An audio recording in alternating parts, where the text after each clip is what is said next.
మమతా బెనర్జీ బాటలో కేసీఆర్ వీల్ చైర్లో ప్రచారం వర్కౌట్ అవుతుందా? Watch the special story.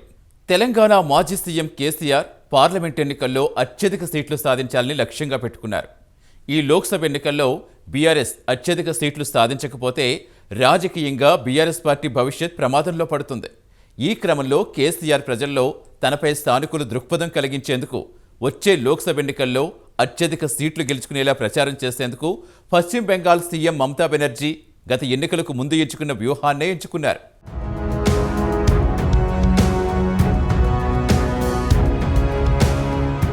పశ్చిమ బెంగాల్ ఎన్నికల్లో మమతా బెనర్జీ వీల్ చైర్లోనే ప్రచారం చేశారు. ఆ సానుభూతి ఆమెకు బాగానే వర్కౌట్ అయింది. ఇక అదే పంథాలో బీఆర్ఎస్ అధినేత కేసీఆర్ కూడా వీల్ చైర్లోనే ఎన్నికల ప్రచారాన్ని చేయాలని భావిస్తున్నట్లు తెలుస్తోంది.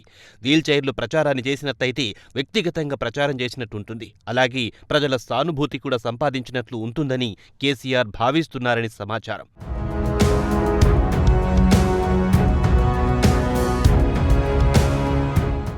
తెలంగాణ అసెంబ్లీ ఎన్నికలలో బీఆర్ఎస్ పార్టీ ఓటమిని చవిచూసిన తర్వాత కేసీఆర్ బాత్రూంలో జారిపడడంతో ఆయన తుంటి ఎముక విరగగా డాక్టర్లు శస్త్రచికిత్స చేసిన విషయం తెలిసింది. అయితే ఆపరేషన్ చేసిన తర్వాత అది పూర్తిగా సెట్ కావడానికి కొన్ని వారాలు విశ్రాంతి అవసరమని డాక్టర్లు చెప్పారు. ప్రస్తుతం కొద్దిగా కోలుకుంటున్నాడు.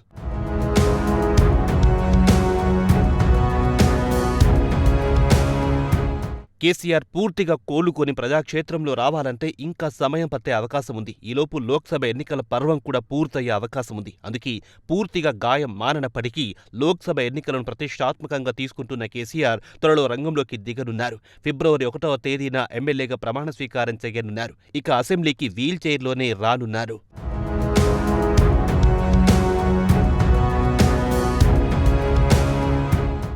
లోక్సభ ఎన్నికల ప్రచారానికి వీల్ చైర్లో ప్రచారం సాగించాలని కేసీఆర్ డిసైడ్ అయినట్టుగా తెలుస్తోంది.